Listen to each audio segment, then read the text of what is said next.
మనతో పాటు ఇప్పుడు యాదాద్రి భువనగిరి డిస్టిక్ నుంచి భీమగాని రాములు గౌడ్ ఉన్నారు. మరి ఆయన అడిగి తెలుసుకుందాము. సీఎం రేవంత్ రెడ్డి గారు చేపడుతున్న ఈ కార్యక్రమాలు చాలా మంచివి అని చెప్పేసి కూడా వాళ్ళు చెప్తున్నారు. అసలు ఏంటి అసలు ఉద్దేశము అనే విషయంలో అడిగి తెలుసుకుందాము.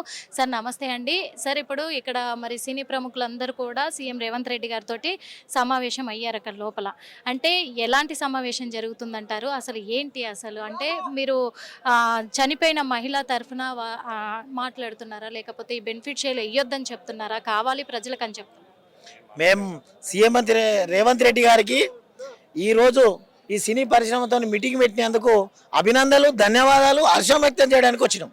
అదే విధానంగా ఏ ముఖ్యమంత్రి స్వతంత్రం వచ్చినాక నుంచి అన్ని వ్యవస్థలు ఇవాళ సినీ వేస్తుంది, కళాకారులది ఉంది, అందరు ఉన్నారు. ఇలా సొసైటీని ఒక డైవర్షన్లా తీసుకుపోయేది, సొసైటీ మార్చే వ్యవస్థ ఏది అని అంటే ఒక సినీ పరిశ్రమనే. అందులో మేధావులు ఉన్నారు, కళాకారులు ఉన్నారు, చిత్రకారులు ఉన్నారు, ఎంతో మందిని ఇలా మేల్కొల్పి సమాజాన్ని మేల్కొల్పే వ్యవస్థ సినీ వ్యవస్థ. అలాంటి వ్యవస్థ ఇలా సమాజానికి ఎంత బెనిఫిట్ చేస్తున్నది, వాళ్ళే బెనిఫిట్ చేసుకొని బెనిఫిట్ తీసుకుంటున్నారు కదా. ఈ యొక్క ప్రభుత్వానికి కానీ అనగారిన ప్రజలకు కానీ విద్యాపరంగా వైద్యపరంగా నడుస్తున్న ప్రభుత్వాలకు నేను సైతం అని ఉంటున్నాయా లేవా అనేది ఆయన సూక్ష్మంగా గమనించిండు. మీకు తెలుసు, ముఖ్యమంత్రి అసెంబ్లీలో చెప్పేదాకా ఏ ఒక్క వ్యక్తి అక్కడ జరిగిన ఇన్సిడెంట్ గురించి, సంధ్యా థియేటర్ దగ్గర ఇన్సిడెంట్ గురించి ఎవరు మాట్లాడలే. తర్వాత లైన్ కడతా ఉన్నారు, నేను పోతా అని. అది కాదు, అక్కడ ఏం జరిగింది, ప్రజలు ఏ మొరపాటులో ఉన్నారు అని ఒక ముఖ్యమంత్రి గమనించిండు. ఒక బెనిఫిట్ షో జరుపుకుంటే ఆయన బెనిఫిట్ షో అంటే అసలు బెనిఫిట్ షో అంటే ఏంటి మేడం? ఇలా ఫ్లెక్సీలు పెడుతున్నారు రోడ్ల మీద, 50% ఆఫర్, 60% ఆఫర్. ఒక వస్తువు కంటే 2 వస్తువులు ఆఫర్. అది మీకు అర్థమై ఉంటుంది. సినిమాను చూడకముందే బెనిఫిట్ షో, ఇయో ఈ రకంగా ఉంది, ఆ రకంగా ఉంది, అయ్యో ఈ రకంగా చూపిస్తుంది, సమాజానికి ఇంత చక్కగా చూడొచ్చు, కుటుంబ పరంగా చూడొచ్చు, యువతకు ఆదర్శం, ప్రజలకు ఆదర్శం అని చెప్పి వాళ్ళను ఉర్రూతలుగుచ్చి ప్రజలను ఏకం చేసి తొందరగా టికెట్లు తొందరగా తీసుకోవడానికి, కోట్ల రూపాయలు తొందరగా గడించడానికి, తక్కువ కాలంలో కోట్ల రూపాయలు కొట్టాలి. ఇది మళ్ళీ పేపర్లలో వేయాలి. మళ్ళీ మీరే రథసారథులు, మీ విలేకరులే రథసారథులు, మీడియానే రథసారథులు. ఈ సినిమా ఇన్ని కోట్లు పెట్టిందట, గంటలు వచ్చేసినాయట అన్నారు అనుకో, గంటలు రాకున్నా గంటలు వచ్చినాయి అన్నారు అనుకో, ఉన్నాయి అనుకోనన్నా సినిమా చూసే అమాయక ప్రజలు, మన మధ్యతరగతి ప్రజలు. ఆ ప్రజలు చూసిన సినిమాకు ప్రజలకు ఉపయోగపడుతుందా? ఈ బెనిఫిట్ షో వాళ్ళకేనా? 300 కోట్ల అట ఒక సినిమా హీరోకు. ఏంటిదో మరి, ఏం తయారు చేస్తాడో ఏమో ఈ సమాజంలో. ఎక్దమే అందరు కోటీశ్వర్లు అయిపోతారో ఏమో ఆ సినిమా చూస్తే, అయితే నాకైతే తెలియదు. కానీ అలాంటి వ్యవస్థ ద్వారా వచ్చిన డబ్బు ప్రజలకు వస్తుందా లేదా అనేది పసిగట్టి దాని మీద ఒక నిర్ణయాన్ని తీసుకొని ఇలా ముఖ్యమంత్రి గారు పోలీస్ స్టేషన్కు పిలిచిండు సినీ పరిశ్రమను. అయ్యా, మీరు మా ప్రభుత్వం నుంచి ఏం తీసుకుంటుర్రు, ఏమి ఇస్తుర్రు, నాకు ఇది కావాలి, ఇది ఎజెండా. ఆ ఎజెండా నడుస్తూ ఉంది, మీకు తెలుస్తుంది కూడా. ఆయనకు మేము ప్రత్యేకంగా ధన్యవాదాలు తెలియజేస్తున్నాం. ఇట్లా వ్యవస్థలను పట్టుకుంటే తప్ప మనం ప్రజలకు మమేకం కావచ్చు, ప్రజలలో మమేకం అయితే తప్ప ఈ అభివృద్ధి జరగదనేది ఆయనకు ఉద్దేశం. ఇలా హాస్టళ్లలో తిండి లేక చచ్చిపోయిన వాళ్ళు ఉన్నారు. గత ప్రభుత్వాల వైఫల్యం వల్ల నిమ్మకి నీరెత్తినట్లు ఉండి వ్యవస్థలన్నీ క్షీణించిపోయే దశలో అసలు గవర్నమెంట్ బళ్ళు బంద్ అవుతున్నాయి. ప్రైవేట్ బళ్ళ షోక్ టాప్ ఏరియా, ఇక్కడ టైల్ గట్ట బూట్లు దొరికితే కలెక్టర్ అయింది అనుకుంటాడు, మనకి రావు. ఇందాక మీరు ఒక మాట అన్నారంటే ఆ మహిళ చనిపోయింది సంధ్య థియేటర్ కాడ, అదంతా జనాలు మర్చిపోయారు. తర్వాత ఇప్పుడు మాత్రము నేను వెళ్తా అని అంటున్నారు అందరు ప్రముఖులు అని అంటున్నారు కదా. మరి ఆ మహిళ చనిపోయినాక 14 రోజులకు సీఎం రేవంత్ రెడ్డి గారు స్పందించారు. మరి దీన్ని ఏ విధంగా? అది పరీక్షగా భావించాలి. మీరు ప్రజలలో స్పందనను పరీక్షగా భావించాలి. రేవంత్ రెడ్డి పెట్టిన కాల పరిమితి ఏం జరుగుతుంది వ్యవస్థలో, ఎవరు స్పందిస్తున్నారు?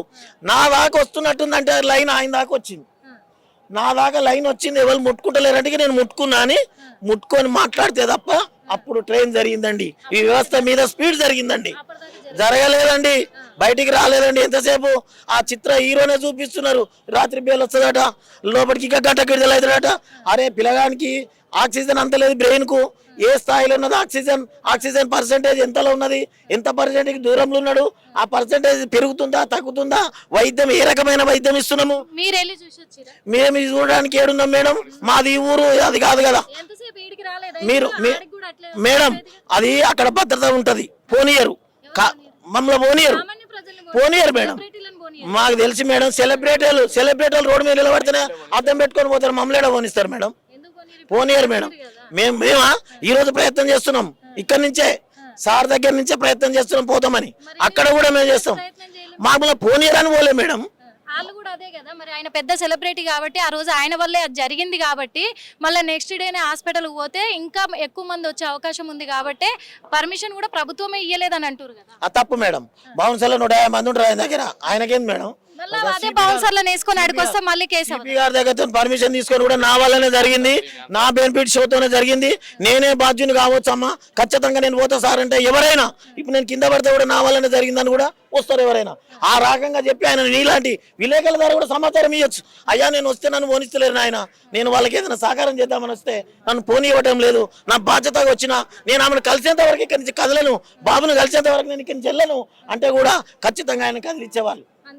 అవును ఖచ్చితంగా. ఇప్పుడు లోపల లేదండి, ఇప్పుడు లోపల ఎలాంటి కండిషన్లు పెట్టాలంటున్నారు? ఖచ్చితంగా సినీ పరిశ్రమ అనేది ఒకటే మాటలో చెప్తాం మేడం.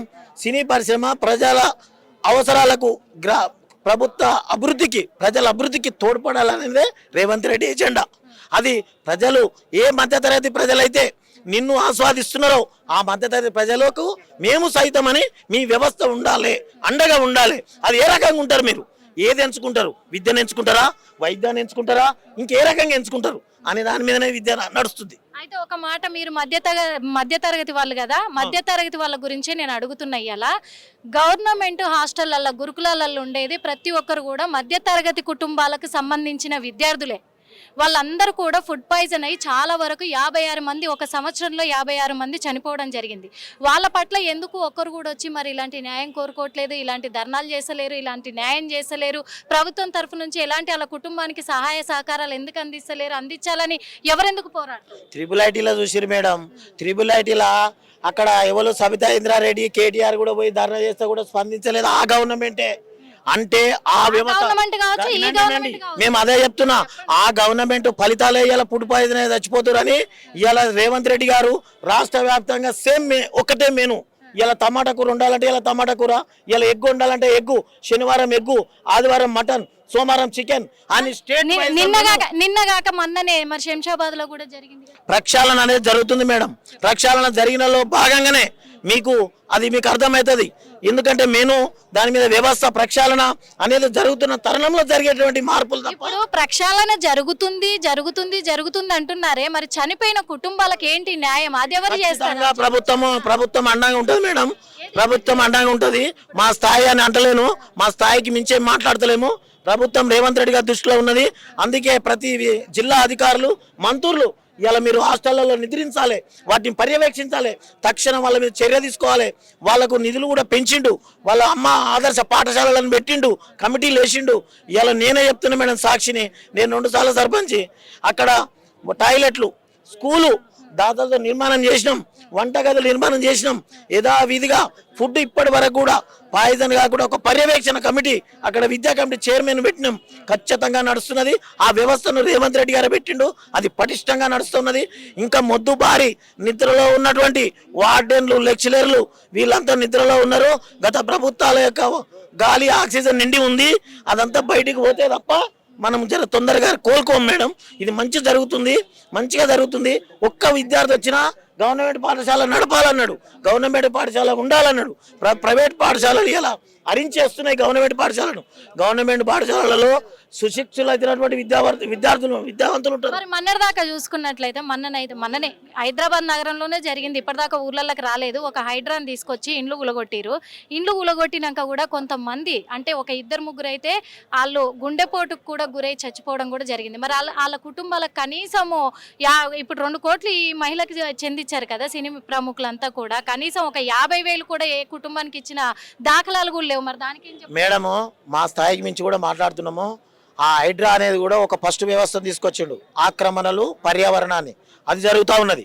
ఆ జరిగిన తరుణంలో ఎవరెవరు బెనిఫిట్లు మీరు కోర్టు ఆదేశాలు కూడా గమనించారు. ఆ హైడ్రా అనేది కూడా కోర్టు ఆదేశాలకు అనుకూలంగానే నడుస్తుంది అనేది కూడా మీకు నేను తెలియజేస్తున్నా. హైకోర్టు ఆదేశాల ప్రకారమే నడుస్తుంది. కాబట్టి ఏదైతే డైరెక్షన్ ఇచ్చిందో ఆ డైరెక్షన్ ప్రకారమే నడుస్తుంది హైడ్రా. ఇలా హైడ్రా కూడా ఒక వ్యవస్థ, ఒకటి 4 వ్యవస్థలు వస్తాయి. ఫస్ట్ హైకోర్టే ఆపమన్నది హైడ్రాని, ఎందుకంటే వాళ్ళకి ఎలాంటి నోటీసులు ఇవ్వకుండా మీరు అలా చేయడం తప్పు అన్నారు. మరి ఆ నోటీసులు ఇయ్యనప్పుడు ఎవరెవరు అయితే కూల్చేశారో మరి వాళ్ళకి ఎవరు న్యాయం చేయాలి? అది పర్యవేక్షణ నడుస్తుంది మేడం, పరిశీలన నడుస్తుంది మేడం. వాళ్ళకు పరిమిత మేడం ఈ హైడ్రా వ్యవస్థ. ఇప్పుడేమో ఇది జరిగిన తక్షణమే ఇప్పుడు 20 రోజుల్లోనే 2 కోట్లు ఆడ రాలే. మరి ఇప్పుడు అది జరిగి కూడా 3 నెలలు అయిపోయి వచ్చింది, 4 నెలలు కూడా గడుస్తుంది, ఇంకా పర్యవేక్షణ జరుగుతుంది. ఇప్పుడు మీ దగ్గర ఎంత చక్కని ఆన్సర్ ఉంది తెలుసా? సినీ ఫీల్డ్ అనగానే దన్నుమని ఉరికొచ్చిర్రు, అక్కడ ఇల్లుగులు కొడితే రాలేదన్నావు. అంటే మీరు అన్నారు అంటే వ్యవస్థలో జరిగిన అసమాధానతలు ఇవే. వ్యవస్థలు ఏ వ్యవస్థ ముందు నడవాలా, ఏ వ్యవస్థ వెనక నడవాలని అన్బ్యాలెన్సింగ్ గా ఉందని బ్యాలెన్స్ చేయడమే ఆయన ఉద్దేశం. ఆ వ్యవస్థను బ్యాలెన్స్ చేయడమే ఉద్దేశం.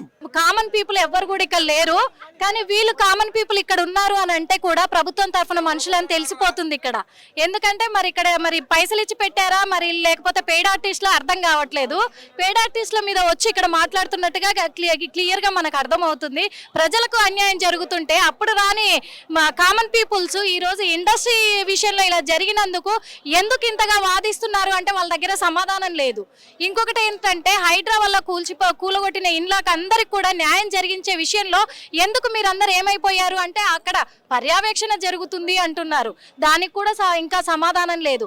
కానీ ఈ విషయం మాత్రం 20 రోజుల్లో తేల్చేసి 2 కోట్లు కుమ్మరిచ్చారు. మరి అక్కడ మాత్రం ఇప్పటి వరకు కనీసం ఒక ఇంటికి 2,000 కూడా చెల్లించిన అవకాశాలు కూడా లేవు. అంటే ఇక్కడ పెయిడ్ ఆర్టిస్టులను పెట్టించి మాట్లాడిస్తున్నారని కూడా క్లియర్ గా తెలిసిపోతుంది. మరి ప్రభుత్వం ఎటెళ్తుందో కూడా మనం గమనించాల్సిన అవసరం ఉంది. హిట్ టీవీ యాప్ ని డౌన్లోడ్ చేసుకోండి. ఇందులో short news, live news, entertainment movies అన్ని అవైలబుల్ గా ఉన్నాయి. Please download Hit TV app. Hit TV app. Hit TV యాప్ని ఫ్రీగా డౌన్లోడ్ చేసుకోండి.